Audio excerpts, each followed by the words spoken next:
السلام علیکم، کیا حال چال ہے سب لوگوں کے؟ 28 مئی کل ہے، یوم تکبیر کا دن ہے۔ آپ سب لوگوں کو بہت بہت مبارک ہو۔ اب یہ دن کیا ہے؟ یہ دن وہ ہے جس دن ہم لوگ ایٹامک نیشن بنے تھے۔ ہم نے نیوکلیئر دھماکے کیے، بلوچستان میں 5 دھماکے کیے الحمدللہ۔ جو اس کے بانی ہیں، یعنی کہ اس کو جس نے انوینٹ کیا، جس نے پورا بنا کے دیا نیوکلیئر ویپن پاکستان کو، ان کا نام ہے ڈاکٹر عبدالقدیر خان۔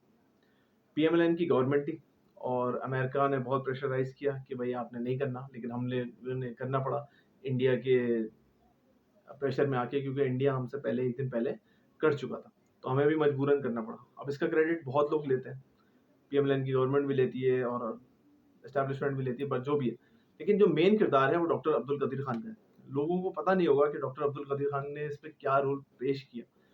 تو پورا انیشیشن سے لے کے ایگزیکیوشن تک آخری سارا کام اس پہ ڈاکٹر عبدالقدیر خان کا ہی ہے، اور بھی ساتھ میں ریسرچرز اور سائنٹسٹ انوالوڈ ہوں گے، لازمی سی بات ہے، لیکن جو مین جو کام ہوتا ہے وہ یہ انہی کا تھا۔ لیکن ہم نے ان کے ساتھ کیا کیا، سوچنے کی بات یہ ہے۔ آپ یہ ذرا پریس کانفرنس دیکھیں، پھر بات کرتے ہیں۔ Many scientists and people from other nationalities were involved in the underground network. Pakistan has taken the strongest action and has put the network out of business. Dr. A.Q. Khan, who is regarded by a large section of the Pakistanis as a national hero for bringing strategic parity in South Asia, has been treated very harshly. And there are some critics of government's policy in Pakistan on that issue. The investigation has established that many of the reported activities did occur and that these were inevitably initiated at my behest. In my interviews with the concerned government officials, I was confronted with the evidence and the findings, and I have voluntarily admitted that much of it. تو آپ نے دیکھا ہم نے ان کو کس طریقے سے ٹینگل کر کے پھنسایا ایک جگہ پہ کہ ان سے پریس کانفرنس کرائی گئی، اور پریس کانفرنس کس طریقے سے کرائی گئی ہے یہ مجھے بتانے کی ضرورت نہیں ہے۔ آج کل ایسی پریس کانفرنسز بہت ساری ہو رہی ہیں۔ مجبوری طور پہ اس کو بندے کو کروایا گیا، اس کو پھر ہاؤس اریسٹ کرایا گیا، ایک الزام اس پہ ڈلوایا گیا جو اس نے کیا بھی نہیں، لیکن اس نے قبول کر لیا اس الزام کو، کیونکہ مجبور تھا وہ۔ اس بندے کو ہاؤس اریسٹ کیا اور اس ہمارے بانی ایٹامک انرجی کو اس طریقے سے رکھا گیا کہ وہ بالکل ہی مایوس ہو گیا۔ اور یہ اب آپ آخری ویڈیو دیکھیں۔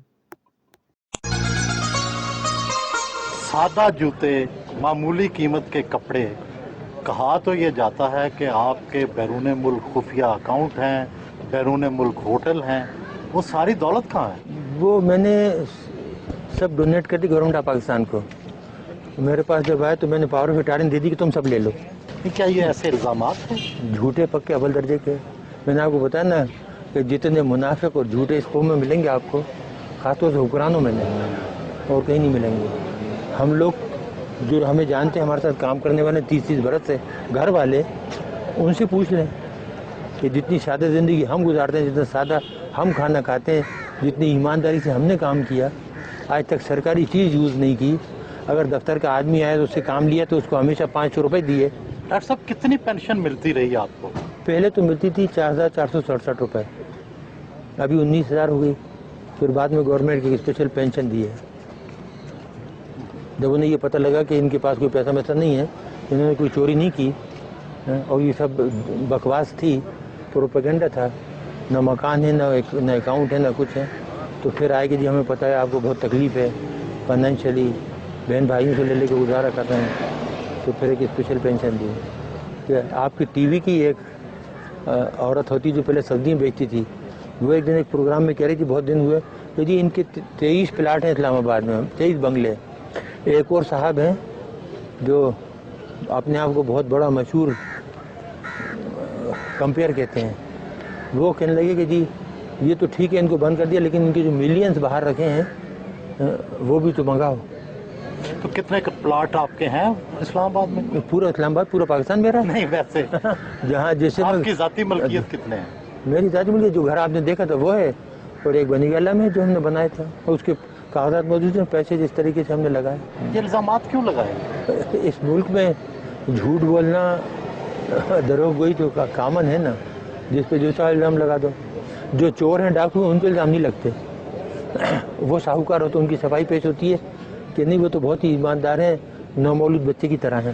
ایٹمی ملک پاکستان میں ہر طرف لوڈ شیڈنگ کے اندھیرے ہیں, کیا نیوکلیئر توانائی سے یہ مسئلہ حل ہو سکتا ہے؟ یہ ہو سکتا تھا بہت. دیکھیں اگر آپ کرنا چاہیں کوئی کام بھی آپ کرنا چاہیں تو اس کو آپ نیشنل لیول پہ لیں, نیشنل پالیسی بنائیں, گائیڈ کرنے والے صحیح ہوں, لیکن جہاں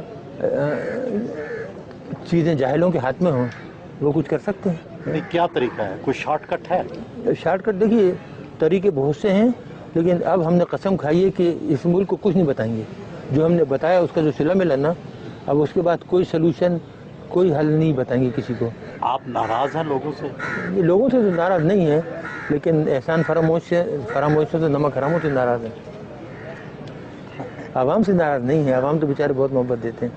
آپ نے خود ابھی میری بیگم کو دیکھا, سیدھی سادھی بیچاری کی نہیں جاتی, کتنی غصے میں آئی وہ, جس کے ساتھ یہ ہو کہ 6.5 سال سے بند رکھا ہے, بچی کو نہیں آنے دیتے, ملنے نہیں دیتے.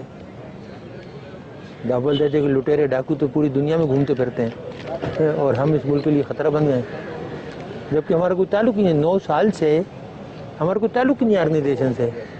غیر ملکی اخبارات میں آتا ہے کہ ٹمبکٹو میں آپ کا کوئی ہوٹل بھی ہے. جی بالکل ہوٹل ہے, ہمارا تو نہیں ہے. ہم نے تو ایک غریب کو بنا کے دیا تھا بیچارے کا, وہ بےحد غریب تھا, مسلمان تھا, بےحد غریب لوگ ہیں.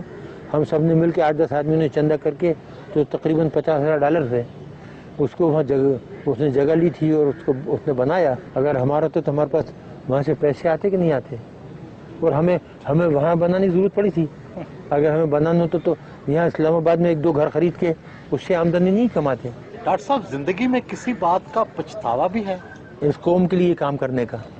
ہاں یہ ہوتا ہے, کبھی کبھی آدمی سوچتا ہے نا کہ کوئی اور کام کرتا, تعلیم کی طرف دھیان دیتا بجائے یہ کام کرنے کے نا, ایجوکیشن کی طرف پروفیسر بن جاتا. میرے پاس بہت پیشکشیں تھیں, لیکن ایک دم یہ جب ہندوستان نے دھماکہ کیا تو 74 کا, تو پھر میں نے دیکھا کہ پاکستان کا جو وجود ہے خطرے میں پڑ گیا ہے, اس لیے وہ کام چھوڑ کے تو ادھر آ گیا.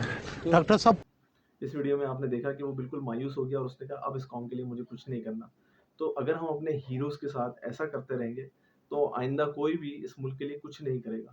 تو اپنے ہیروز کو یاد رکھیں, اور ہیروز کے لیے جتنا بھی درود شریف پڑھ سکتے ہیں پڑھیں, اور ان کو یاد رکھیں کہ اس پورے سینیریو میں 28 مئی کے صرف ایک ہی ہیرو تھا, اس کا نام تھا ڈاکٹر عبدالقدیر خان.